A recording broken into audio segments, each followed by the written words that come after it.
On the Mac, we're going to install the Veeam agent. And what I've done is I have connected to the Veeam backup and replication server.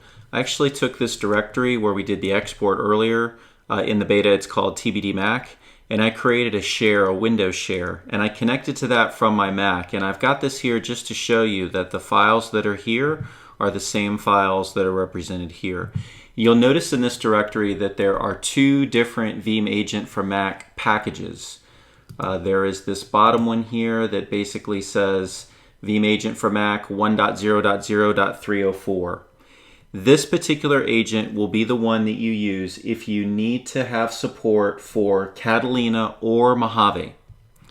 This top one, the one that specifically calls out 10.13.6, this is going to be used if you need to provide protection for High Sierra. Now on this particular Mac, you can see that I have Catalina installed 10.15.7, and so the package that we're going to install is going to be this bottom one. So I'll go ahead and I'll launch this package. Bring this over here so you can see it. It's going to determine if it can be installed. I'm going to click on continue. This does require what's called FDA or full disk access.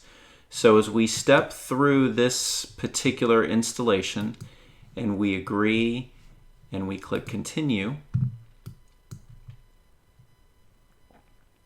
we're going to install for all users of this machine.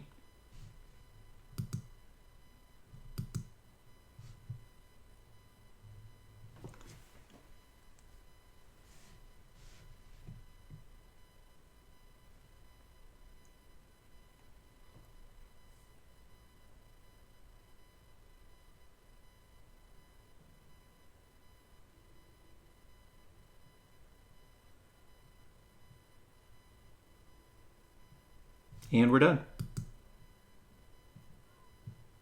Traditional, simple Mac package installation.